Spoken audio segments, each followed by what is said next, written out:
Olá, meus irmãos queridos, sejam muito bem-vindas ao canal Inspirações Divinas. Que alegria ter você aqui mais uma vez para esse momento tão abençoado. Respira fundo, prepara o coração, porque hoje vamos nos conectar com a presença viva de Deus. E com fé, já declaramos juntos: Obrigado, Senhor. Eu creio, e você também pode crer. Deus vai tocar na sua vida de uma forma especial nesta oração. Vamos começar essa jornada espiritual juntos, com a certeza de que Deus está conosco e nos guia. Você já sentiu que sua vida espiritual está num platô?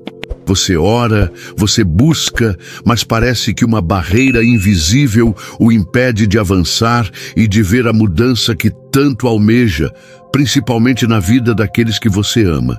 E se eu te dissesse que hoje pode ser o dia em que essa barreira começa a ruir? Fique comigo, pois vamos mergulhar numa jornada profunda de entendimento e oração, que pode ser o ponto de virada que sua alma anseia. Hoje, não vamos apenas falar sobre oração. Vamos mergulhar em um dos mistérios mais profundos e transformadores da nossa fé. O processo de ser verdadeiramente moldado por Deus e como essa metamorfose interior se torna a chave mais poderosa para destravar as bênçãos em nossa própria vida e na vida de nossa família. Muitos de nós carregamos um peso silencioso no coração. É a dor de ver pessoas que amamos profundamente vivendo distantes de um propósito maior, talvez perdidas em seus próprios desertos emocionais, céticas ou simplesmente indiferentes à voz de Deus. Nós tentamos falar, tentamos mostrar o caminho, mas nossas palavras parecem se perder no vento. Essa frustração pode gerar uma angústia que abala a nossa própria paz, nos fazendo questionar se estamos fazendo o suficiente. A verdade, amado irmãos, é que a maior pregação que podemos oferecer ao mundo não é feita de palavras, mas de uma vida transformada. É quando as pessoas olham para a nossa serenidade em meio à tempestade, para a nossa integridade nas decisões difíceis e para o nosso amor incondicional, que elas começam a se perguntar sobre a fonte da nossa força. Uma vida que reflete a paz de Cristo é um farol que guia os navios perdidos no escuro, sem precisar gritar.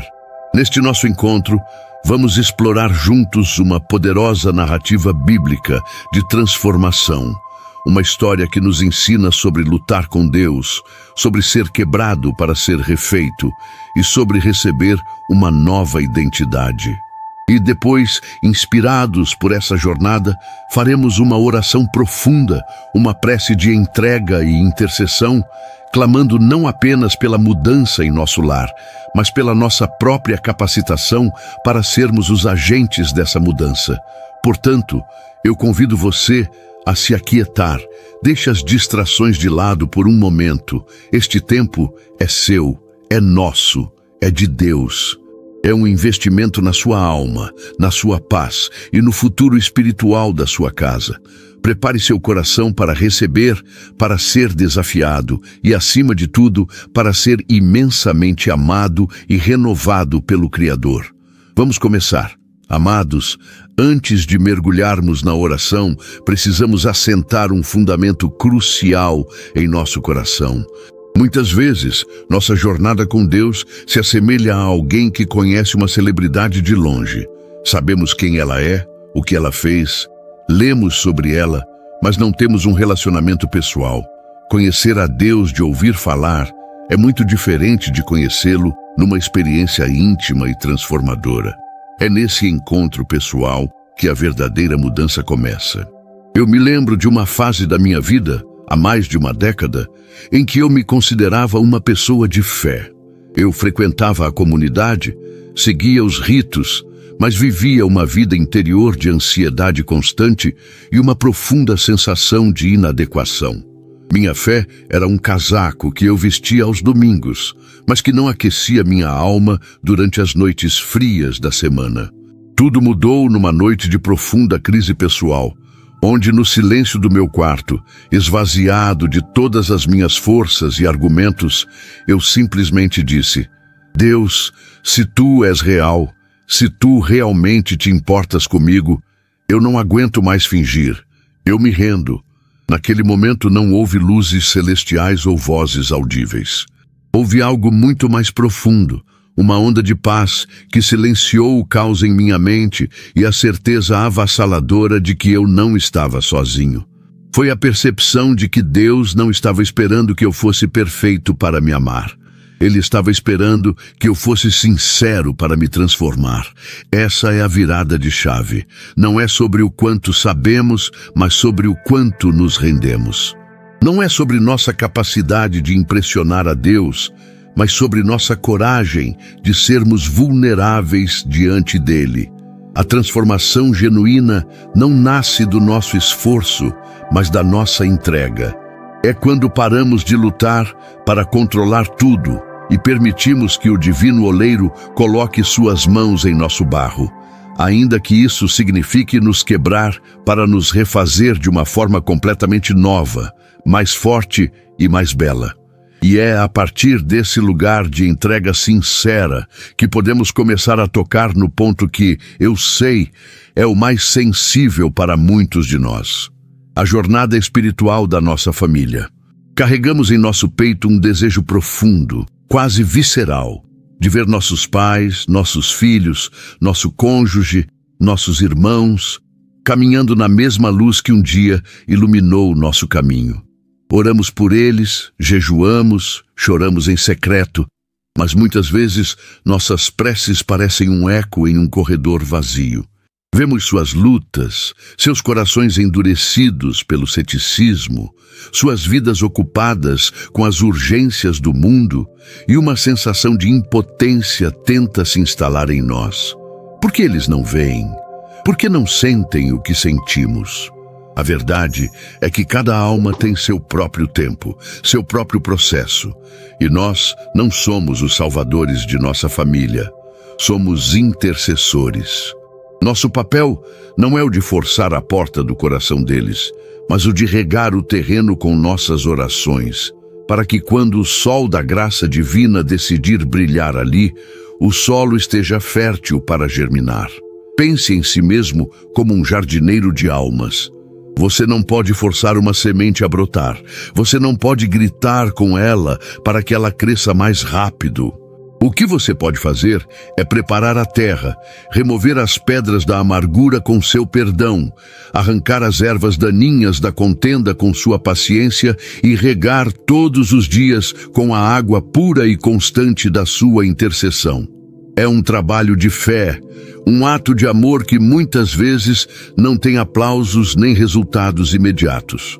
É um testemunho silencioso de confiança, de que o dono do jardim está atento e agirá no tempo perfeito. Essa angústia que você sente não é um sinal de falta de fé, é a prova do tamanho do seu amor. E Deus vê esse amor, Ele honra essa fidelidade. Portanto, não desanime. Cada oração é uma semente de luz plantada na vida de quem você ama. Se esta mensagem sobre interceder por nossa casa toca o seu coração, eu te faço um convite especial. Junte-se à nossa família Inspirações Divinas, inscrevendo-se no canal para continuarmos crescendo juntos. E como um ato de fé e comunidade, convido você a ir aos comentários e, sem citar nomes ou detalhes, apenas escrever esta frase: Senhor, eu coloco a minha casa em teu altar. Assim, em silêncio e respeito, formamos uma poderosa corrente de oração uns pelas casas dos outros. Uma vez que entendemos nosso papel como intercessores perseverantes, chegamos ao segundo e talvez mais impactante elemento da nossa missão: a nossa própria vida como um testemunho. O apóstolo Paulo, em uma de suas cartas, usa uma metáfora poderosa, dizendo que nós somos cartas de Cristo conhecidas e lidas por todos. Pense nisso por um instante. Sua vida é uma carta aberta. Seus familiares, seus colegas de trabalho, seus vizinhos estão lendo você todos os dias. Eles leem sua paciência no trânsito caótico. Eles leem sua honestidade quando você lida com suas finanças. Eles leem sua capacidade de perdoar quando é ofendido. Eles leem sua paz quando as notícias do mundo são assustadoras. Eles leem sua esperança quando o diagnóstico médico é desfavorável. A questão não é se eles estão lendo, mas o que eles estão lendo em você. Muitas vezes, nos preocupamos em ter as respostas teológicas perfeitas ou os argumentos mais convincentes, mas a verdade é que 1 grama de coerência vale mais que 1 quilo de teologia. As pessoas ao nosso redor não são convertidas pelos nossos sermões, mas pela nossa paz. Elas não se convencem pela nossa retórica, mas pela nossa resiliência. O mundo está saturado de palavras, de opiniões, de discursos. O que falta são refúgios de paz. Seja você esse refúgio. Seja a pessoa em sua família cuja presença acalma o ambiente. Seja o profissional em seu trabalho, que não participa de fofocas e intrigas. Seja o amigo que sabe ouvir sem julgar. Quando sua vida se torna uma demonstração prática do Evangelho, algo milagroso acontece. As pessoas começam a desejar a fonte da sua paz. Elas podem não admitir, podem até zombar no início, mas a semente da curiosidade é plantada. Como ele consegue permanecer calmo assim? De onde ela tira tanta força? E então, quando elas estiverem prontas, quando a vida as colocar de joelhos, elas saberão a quem procurar. Elas não procurarão o pregador mais eloquente, mas a pessoa cuja vida é a prova de que Deus é real e atuante. Para ilustrar essa jornada de transformação de uma forma que possamos sentir em nossos próprios ossos, quero que deixemos de lado por um momento as histórias mais conhecidas de milagres públicos e nos voltemos para uma das narrativas mais íntimas e misteriosas de toda a Escritura. É uma história que acontece na escuridão, à beira de um rio, na véspera de um reencontro que poderia significar a morte. Falo da história de Jacó, um homem cuja vida, até aquele ponto, era uma teia de esperteza, engano e fuga. Desde o nascimento, ele lutou para conquistar pela força aquilo que desejava. Enganou seu irmão Esaú, roubando-lhe o direito de primogenitura. Enganou seu pai idoso e cego Isaque para roubar a bênção patriarcal. Por causa de suas atitudes, ele passou 20 anos exilado, fugindo da ira justificada de seu irmão. Durante esse tempo, ele prosperou materialmente, construiu uma grande família, mas o medo e o passado mal resolvido ainda o assombravam. A Bíblia nos conta, no livro de Gênesis, capítulo 32, que chegou o momento em que Jacó precisava voltar para sua terra e encarar seu passado. Ele envia presentes à frente, divide sua família em 2 grupos, tudo como uma estratégia para minimizar as perdas caso Esaú ainda quisesse vingança. Ele era um homem brilhante, um estrategista, mas naquela noite, sozinho à margem do ribeiro de Jaboque, nenhuma de suas estratégias poderia salvá-lo da batalha mais importante de sua vida. A Escritura diz que um homem lutou com ele até o romper da alva. Não era uma luta contra seu irmão, mas uma luta com o próprio Deus. Aquela luta representa cada noite escura da nossa alma, cada momento em que somos confrontados com quem realmente somos despojados de nossas máscaras e desculpas. É o confronto entre a nossa vontade e a vontade de Deus, entre o nosso eu antigo e o novo ser que Deus deseja forjar em nós. Vamos olhar mais de perto para o homem que entrou naquela luta à beira do rio, Jacó, cujo nome significa aquele que segura o calcanhar, ou por extensão, enganador, suplantador, era a personificação do indivíduo autossuficiente. Ele era a prova viva de que se pode ter sucesso aos olhos do mundo e ainda assim carregar uma alma fraturada. Ele era um mestre da manipulação, um arquiteto de seus próprios planos, confiando inteiramente em sua astúcia para navegar pela vida. Sua identidade era construída sobre sua capacidade de ser mais esperto que os outros. Pense em como isso se reflete em nós. Quantas vezes confiamos em nossa própria inteligência, em nossa capacidade de dar um jeitinho, em nossa rede de contatos, em vez de confiarmos em uma entrega total a Deus.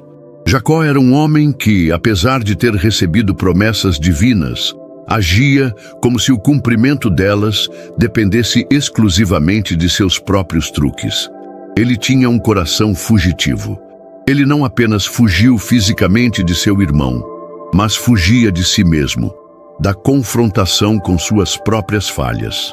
Ele passou 2 décadas construindo uma vida nova, mas a sombra de seu passado o alcançou, porque feridas não resolvidas nunca desaparecem. Elas apenas esperam o momento certo para se manifestar. Essa noite de luta foi o momento em que a fuga de Jacó terminou. Ele não podia mais correr. Ele foi forçado a confrontar a fonte de sua força e, ao mesmo tempo, a fonte de sua maior fraqueza, ele mesmo. A luta não foi apenas física.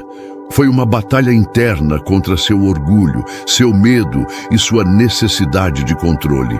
Deus permitiu que Jacó esgotasse todos os seus recursos, toda a sua força, toda a sua esperteza, até que não lhe restasse nada.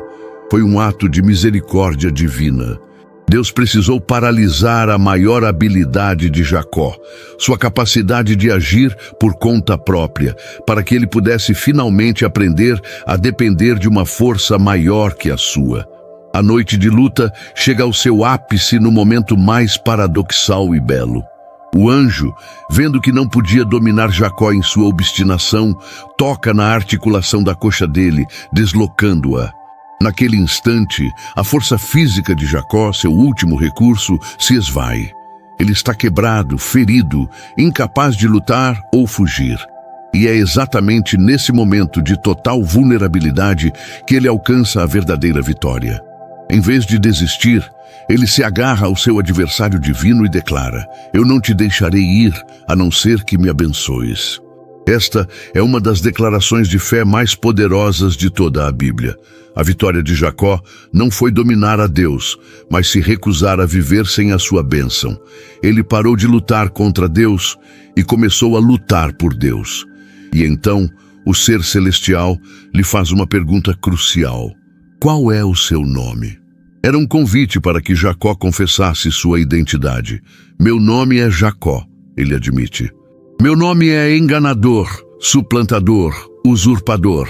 Ao confessar quem ele era, ele abriu mão de sua identidade antiga, e a resposta divina foi imediata: "Seu nome não será mais Jacó, mas sim Israel, pois você lutou com Deus e com homens e prevaleceu." Ele recebeu uma nova identidade não baseada no que ele fazia, mas no que Deus declarou sobre ele. Ele entrou naquela noite como Jacó, o fugitivo astuto, e saiu ao amanhecer como Israel, o príncipe de Deus. E ele não saiu ileso. Ele saiu mancando. Aquela deficiência física seria um lembrete permanente para ele e para todos que o vissem, de que sua maior força nasceu de sua maior fraqueza. Ele mancaria pelo resto da vida como um testemunho de que ele teve um encontro real com o Deus vivo, um encontro que o marcou para sempre. Ele não precisava mais contar a ninguém que havia mudado. Seu andar pregava o sermão por ele. Sua transformação era inegável, visível, permanente. Ele não precisava mais enganar para receber a bênção. Ele agora era a própria bênção. Soberano Deus, Pai de Abraão, Isaque e Jacó, o mesmo Deus que se revela nos montes e que nos encontra nos vales escuros de nossas vidas. Nós nos aproximamos de Ti agora, não com base em nossos méritos ou em nossa força, pois aprendemos com a jornada de Israel que nossa força, desprovida de Ti, é apenas uma ilusão. Viemos a Ti na força que nasce da rendição, com a coragem que brota da vulnerabilidade. Inspirados pela transformação que operaste na vida do Teu servo Jacó, nós ousamos colocar diante do Teu altar a vida daqueles que são a extensão do nosso coração, a nossa família. Senhor, Tu conheces cada um deles pelo nome. Tu vês o filho que, como o jovem Jacó, confia apenas em sua própria inteligência e astúcia, construindo uma vida que parece bem-sucedida por fora, mas que carrega um vazio interior. Nós te pedimos, Pai, que em tua infinita misericórdia, o Senhor o encontre em sua própria noite escura, que o Senhor mesmo lute com ele até que ele se renda à tua graça e descubra que a verdadeira sabedoria começa no temor a ti. Nós te apresentamos a filha que vive como uma fugitiva, correndo de dores passadas, de erros não perdoados, buscando em lugares e pessoas uma paz que só pode ser encontrada em ti. Pedimos que o teu amor a alcance, que o Senhor a pare em seu caminho e a confronte com a verdade de que não há futuro abençoado sem um passado rendido e curado em tuas mãos. Nós clamamos por aquele ente querido cujo coração se endureceu pelo cinismo, que olha para a fé com desdém, ferido talvez por decepções ou pela hipocrisia que viu no mundo. Pai, quebra essa muralha de ceticismo não com argumentos, mas com um toque inegável da tua presença. Que ele tenha o seu próprio encontro à beira do rio, uma experiência contigo que seja tão real e pessoal, que todas as suas dúvidas se desfaçam diante da tua majestade. Lute por ele, Senhor, quando nós não pudermos mais lutar. E agora, Pai, voltamos a oração para dentro de nós mesmos, pois reconhecemos que não podemos ser um farol para os outros se a nossa própria luz estiver fraca. Nós confessamos, Senhor, que em tantas áreas de nossas vidas ainda agimos como Jacó antes da luta. Confiamos em nossos próprios planos, manipulamos situações para que se ajustem à nossa vontade e tentamos obter pela força as bênçãos que só podem ser recebidas pela graça. Por isso, hoje, nós te fazemos um pedido audacioso. Encontra-nos também, Senhor, à beira do nosso rio particular. Lute conosco contra o nosso orgulho, contra a nossa autossuficiência. E se for preciso, ó Deus, nós te pedimos, desloca a nossa coxa, fere o músculo da nossa arrogância, quebra a nossa confiança em nossa própria força, para que aprendamos a nos apoiar inteiramente em Ti. Dá-nos a coragem de, quando o Senhor nos perguntar qual é o seu nome, não respondermos com nossas conquistas ou títulos, mas com a verdade de nossas fraquezas. Meu nome é medroso, meu nome é impaciente, meu nome é orgulhosa, meu nome é controlador. Que ao confessar nossa verdadeira identidade, possamos nos esvaziar de nós mesmos para sermos preenchidos por Ti. Concede-nos, ó Pai, uma nova identidade, um novo nome sussurrado pelo Teu Espírito em nossa alma, e que possamos sair deste momento de oração mancando. Sim, mancando, que a nossa vida carregue a marca do nosso encontro contigo. Uma marca que nos lembre todos os dias que nossa força não é nossa, mas Tua. Que nossa paz não vem das circunstâncias, mas da Tua presença.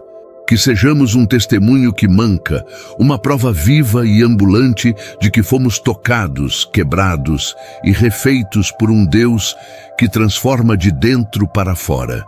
Que as pessoas não vejam em nós a perfeição, mas que vejam em nossas imperfeições a assinatura do Teu poder e da Tua graça redentora. E com essa nova identidade firmada em Ti, ó Deus, ousamos apresentar as outras áreas de nossa vida que necessitam do Teu toque soberano. Estendemos nossa fé agora em direção ao nosso corpo, este templo que Tu nos confiaste. Tu és o divino médico, aquele que conhece cada célula, cada tecido, cada pensamento que gera enfermidade em nossa alma e em nosso físico. Nós te pedimos, visita cada pessoa que ouve esta oração e que luta contra uma doença. Toca com Teu poder curador sobre os tumores, sobre as inflamações, sobre as dores crônicas, sobre os distúrbios neurológicos e sobre toda condição que rouba a vitalidade e a esperança. Onde a medicina humana encontra seus limites, que a Tua intervenção divina comece. Mas também oramos, Pai, para que mesmo na jornada da enfermidade possamos encontrar-te, para que o leito da dor se torne um lugar de encontro, um altar de dependência onde aprendemos a confiar em Ti de uma forma que a saúde plena jamais nos ensinaria. Da mesma forma, colocamos diante de Ti a nossa vida material e profissional. Tu és a fonte de toda a provisão. Pedimos que as Tuas mãos abençoadoras estejam sobre o nosso trabalho. Para o desempregado, abre uma porta de oportunidade digna. Para o estudante que busca conhecimento, concede clareza e sabedoria. Para o empreendedor que arrisca, dá direção e discernimento. Para o servidor público que administra, infunde um espírito de integridade e justiça. Para o artista que cria, que sua obra reflita a beleza e a verdade que vem de Ti. Que nosso trabalho não seja apenas uma fonte de sustento, mas uma plataforma para o nosso testemunho. Ensina-nos a sermos fiéis no pouco e no muito, a administrar com sabedoria os recursos que nos confias e a manter um coração generoso, sabendo que tudo que temos vem de Ti e pertence a Ti.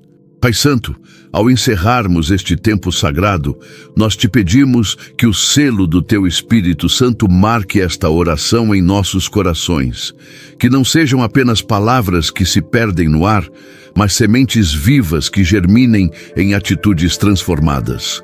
Cobre-nos com Teu precioso sangue, blinda a nossa mente contra as setas da dúvida e do desânimo. Que a paz que excede todo entendimento, a paz que Jacó sentiu ao ver o sol nascer após sua noite de luta, inunde a nossa alma agora. Que saiamos deste momento não como entramos, mas renovados, fortalecidos e com a marca indelével do Teu toque. Que a bênção do Deus Pai, o amor do Deus Filho e a comunhão do Espírito Santo sejam sobre Ti, sobre Tua casa e sobre todas as gerações da Tua família, hoje e para todo o sempre. Amém. E antes de nos despedirmos, quero deixar com você uma ferramenta prática, uma pequena âncora para a sua alma nos dias corridos que virão. O que vivemos aqui hoje foi profundo, mas a transformação se consolida na prática diária. Chamo isso de a âncora da alma em 3 passos. Algo para você fazer por 3 minutos todas as manhãs. Primeiro passo, renda-se. Por 1 minuto, feche os olhos e, como Jacó, simplesmente diga a Deus: eu não luto contra Ti hoje, eu me rendo à Tua vontade. Entregue seus planos, suas ansiedades, sua força. Segundo passo, receba. No minuto seguinte, leia um único versículo da Escritura. Não um capítulo, apenas um versículo. E peça: Senhor, qual é a Tua identidade para mim hoje neste versículo? Receba essa palavra como seu novo nome para o dia. Amado, forte, perdoado. Terceiro passo, responda. No último minuto, pense em uma única atitude prática em que você pode viver essa nova identidade hoje. Se o nome é paciente, como você pode responder com paciência no trânsito? Se é amoroso, como pode demonstrar isso a um familiar? Render-se, receber e responder. Essa pequena âncora diária o manterá conectado à sua nova identidade em Deus, tornando a transformação uma realidade contínua. Chegamos ao fim deste nosso encontro, mas sinto que, na verdade, é um novo começo para muitos de nós. Meu coração transborda de gratidão por você ter permanecido e partilhado desta jornada de alma conosco. O canal Inspirações Divinas existe para ser esse lugar seguro, essa fonte de água viva para a sua caminhada. Se este conteúdo fortaleceu seu espírito, eu o convido de todo o coração a se tornar parte da nossa família Inspirações Divinas, inscrevendo-se no canal. Sua inscrição é o que nos permite continuar criando e alcançando mais pessoas que, como nós, buscam uma conexão mais profunda com Deus. E para que nossa comunidade se torne ainda mais forte, eu adoraria ouvir você. Compartilhe nos comentários o que mais tocou seu coração hoje. Foi a poderosa história de Jacó, que nos ensina sobre ser quebrado para ser abençoado? Ou foi a ferramenta prática da âncora da alma que você pretende aplicar? Sua partilha enriquece a todos nós. Lembre-se, saia daqui para ser um testemunho que marca. Não alguém perfeito, mas alguém cuja vida é uma prova real e palpável do encontro com Deus. Vá e seja a carta viva que sua família e o mundo precisam ler. Que a sua paz seja a sua maior pregação. Fique com Deus e até o nosso próximo encontro. Se essa oração abençoou o seu dia, se algo aqui tocou o seu coração de forma especial, então fica na paz do Senhor. Que Deus abençoe poderosamente a sua vida, te conceda um dia tranquilo, protegido e cheio da presença dEle. Foi uma alegria imensa compartilhar esse momento de fé com você. Se você está chegando agora no canal Inspirações Divinas, receba o nosso abraço carinhoso e seja muito bem-vindo à nossa família de fé. Curta esse vídeo, se inscreva no canal e ative o sininho para orar com a gente todas as manhãs. Que Deus te acompanhe em cada passo, te encha de ânimo, esperança e força. E que a paz dele permaneça com você, hoje e sempre. Amém.